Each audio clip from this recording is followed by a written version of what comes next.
Суші-кафе у селі, гусяча ферма і пекарня в пам'ять про чоловіка. Відкрити бізнес у селі, здавалося б, дуже важко. Проте ці троє підприємців з власного досвіду знають – це не лише реально, а й може бути дуже успішно. Марина – власниця кафе «Мама-сушист» у селищі Шишаки Полтавської області. Спершу вона крутила суші на виніс на літній кухні своєї хати, а тоді відкрила власний заклад. Незадовго до повномасштабного вторгнення. Ми знайшли оцей вагон торговий, перед війною його купили. Тільки рік тому ми його сюди перевезли, поставили. Тобто рік тому тут ще нічого не було. Старенька ходка і вагон оцей стояло, тут все. А потім з'явився грант і все, що далі ви бачите. Тепер постачальники продуктів для суші включили Шишаки у свої маршрути. А охочих поласувати ролами багато не лише у цьому селі, а й у навколишніх. Для мене це сенс, власне, того, що я роблю. Тому що я не підприємець, який просто хоче заробити гроші. Я підприємець, який хоче заробити гроші там, де він живе. Тому для мене дуже важливо саме там, де я народилася, це робити. І надавати якісні послуги, які люди можуть отримати здебільшого тільки в місті. Марина – одна з переможців проєкту «Курс на незалежність». Це благодійний проєкт для розвитку регіонального бізнесу, в рамках якого можна отримати грант у розмірі до 20 тисяч євро на закупівлю обладнання для розвитку власної справи. Марина завдяки цьому гранту закупила обладнання для кухні, альтанки і піч для піци на дровах. Загалом на суму понад 800 тисяч гривень. Виявляється, такі гранти, як «Курс на незалежність» – це якраз той випадок, коли можна реалізувати бізнес-проєкт масштабно. Тобто маленькі суми не врятують бізнес. Малий бізнес, що таке малий бізнес? В розумінні людей малий бізнес – це коли вдома хтось сидить і в'яже носочки. Ні. Малий бізнес ось такий, як у мене. Але малий бізнес – це вже не така і маленька конструкція. Тепер підприємиця виношує грандіозні плани – запустити літній бар, відкрити точку із фастфудом і почати виробництво піци. Каже, не вистачає лише робочої сили. Я можу працевлаштувати ще 6 чоловік, тому що в мене є такі процеси, які я не можу розвинути достатньо тільки через брак робочої сили. У мене там мангальна зона, в мене барбекю, там фастфуд і все інше. Обладнання є, досвід є, клієнти є, робочої сили не вистачає. Літній бар, наприклад, тобто все це могло би функціонувати прямо зразу, якби в мене була достатня кількість працівників. За умовами гранту, кожен переможець повинен офіційно працевлаштувати 3 осіб із соціально незахищених категорій населення – людей з інвалідністю, внутрішньо переміщених осіб, ветеранів тощо. А 10% виробленої продукції від суми гранту передати на потреби громади. Ця продукція йде або для гуртових поселень евакуйованих людей, або в будинки, де літні люди, або дитячі заклади, тобто тим, хто потребує допомоги. Проєкт почав діяти після повномасштабного вторгнення. Переможцями вже стали 160 підприємств, які створили 577 додаткових робочих місць.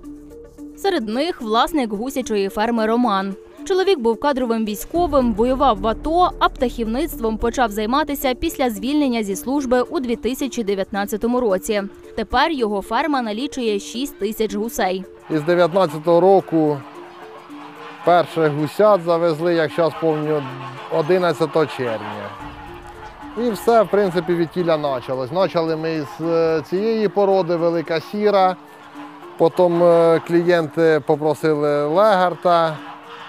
То, в принципі, завезли легарта. Та коли почалося повномасштабне вторгнення, бізнес опинився під загрозою. Поначалу взагалі був штупор, якраз почало сезону. Навіть були ті, що перші вже взяли яйце. Перше яйце взяли 22 числа, і люди ще грубо не встигли довести його до інкубатора, і тут почалася війна. То багато інкубаторів було з Чернігівської області, з Харківської, з Сумської. Ті інкубатори взагалі стали. Тоді Роман вирішив уперше в житті податися на грант і виграв. На 20 тисяч євро йому закупили автоматичні системи годування птахів і системи вентиляції. Дивіться, до того, коли ще не було систем годування, це по цих всіх коритах люди розносили вручну. Коли дощ, воно намокало, пропадало, чистили, викидали. Зараз воно все під навісом. Постоянно у птиці є доступ до комбікорму, постійно все сухеньке і все автоматично подається, все прекрасно і чудово. Вентилятори працюють всередині, свіже повітря, бо до вентиляторів, до системи вентиляції, особливо коли на дворі вогко, всередині аміаком штило, чим не обробляли, побідити не могли. Обладнання переходить у власність підприємців через рік, якщо вони виконали всі умови гранту. За цей час їх навчають у бізнес-школах, допомагають написати бізнес-план і надають менторську підтримку. Фінансову допомогу для проєкту надав уряд Німеччини і Німецький банк інвестицій і розвитку DEG. Ми підтримали Астарту програму «Курс на незалежність» у 2022 році – 1 мільйоном євро та у 2023 році – 3 мільйонами євро. І так, це великий успіх. Ми підтримали 160 дрібних підприємців, і це особливо вразлива група людей. Це ветерани, це жінки з дітьми, люди з інвалідністю, люди, які втратили домівки. Їм довелося перенести все своє життя в інші регіони. Я вважаю, що це великий успіх, тому що є багато нових робочих місць. Та багатьом учасникам програми йдеться не лише про гроші. Для Юлії, чоловік якої загинув на війні, цей проєкт став також моральною підтримкою. Насправді, ці всі грантові заявки, які існують на сьогодні в Україні, є сильною підтримкою не лише стартування в бізнесі. Я згадую цей період рік назад, коли взагалі ти не знаєш, як далі жити. І тільки єдина мета – показати дітям, що те, що нас не вбиває, робить нас сильнішими. Те, що ми можемо втілити всі татові мрії в життя за нього. І подаючись на такий черговий грант, я розуміла, що я маю дійти кінця. Але я, як людина, як жінка загиблого військового, не мала сили і мотивації рухатись далі. В мене була мета реалізувати все, про що ми думали з чоловіком, в його пам'ять світлу. І такі гранти дуже дисциплінують. В мене немає можливості полежати і поплакати в стелі, хоча, повірте, це дуже інколи хочеться. Юлія – переселенка з Криму. Вона із сином виїхала з півострова у 2014 році після анексії і оселилася у Вінниці, поки її чоловік воював в АТО. Згодом із сім'єю переїхала в рідне село чоловіка – Степанівку. Коли почалося повномасштабне вторгнення, чоловік знову пішов на фронт, а Юлія почала волонтерити. Я хотіла бути його підтримкою, тилом, і таких, як він, було дуже багато. Ми розробили виробничий цех на території Степанівки. Десь з Києва привезли нам плити, хтось холодильник з дому віддав, з резиночками підперті, підтягнуті, але все працювало, і ми могли виготовляти тушкованки, різні смаколики, типу сальна намазка, згущівочку варили, випічку якусь. Вдома ціла гвардія працює. І так 2 роки ми безупинно працюємо на фронт. Та згодом Юлія почала замислюватися, як працевлаштувати своїх помічниць, які 2 роки працювали безкоштовно. Тому я шукала спосіб, як підтримати моїх волонтерок-бджілок, не використовуючи волонтерські кошти, які люди нам давали як донати для сировини і ретортів. І тому виникла моя така шалена ідея, яку я колись хотіла втілити в життя – це створити виробництво на території чоловікового села і залучити місцеву громаду до роботи, щоб люди не шукали роботу в Вінницю їздити або там в Німіров, тому що в нашій громаді не так багато робочих місць. І колись ми думали, побудуємо будинок, і чоловік зробить мені цех на території нашої садиби. Ну, на жаль, до цього діло не дійшло, але якимось таким божим дивом сталося, що наше волонтерство заклало чудовий фундамент і базу, і напрацювання для поєднання мого бізнесу і волонтерства. На грант у 800 тисяч гривень закупили усе необхідне обладнання для кухні. Тепер у Степанівці є пекарня, де печуть здобу на продаж, а в сусідньому селі працює торгова точка із булочками і кавою.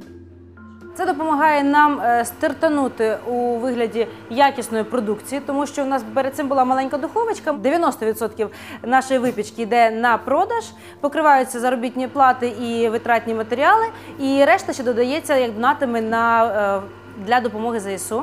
Ми продовжуємо і для хлопців так само пекти. Просто тепер кошти нам легше збирати, тому що ми можемо запропонувати готовий продукт, а не тільки просити людей дайте коштів. Наші місцеві жителі приходять прямо з віконечка, просять гарячу, прямо з духовки достаємо і буквально прямо тут продаємо нашу випічку. Поставили ще кавоапарат, щоб можна було запивати, смачно смакувати. І у нас на сьогодні такий степанівський варіант сучасної франшизи. Проєкт підтримки дрібних підприємців працює у 7 областях: Хмельницький, Тернопільський, Харківський, Полтавський, Вінницький, Житомирський та Чернігівський. Податися на нього можуть представники харчової та переробної промисловості. Пріоритет мають підприємці пільгових категорій. Мета проєкту – допомогти соціально відповідальному бізнесу і забезпечити економічну стабільність у регіонах. Разом з тим, програма «Курс на незалежність» – це не лише про благодійність, кажуть німці. Звісно, цей спецпроєкт «Курс на незалежність» дійсно був своєрідною благодійністю чи гуманітарною підтримкою. Як діє Джі чи уряд Німеччини, ми не отримуємо жодних коштів назад. Але якщо розглядати це як бізнес, то справді наша мета – дати українським підприємцям сильну позицію на ринку. Ми бачимо особливо приватний сектор, сектор агробізнесу, сектор малого бізнесу як основу економіки і прагнемо зміцнити їх, дати їм навчання, обладнання та все інше.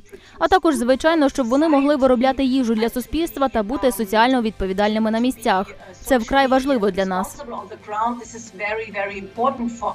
За словами німців, вони дуже хотіли б не лише продовжити цей проєкт в Україні, а й розширити його на інші сфери. Але для цього ще шукають відповідне фінансування і сподіваються на подальшу підтримку німецького уряду.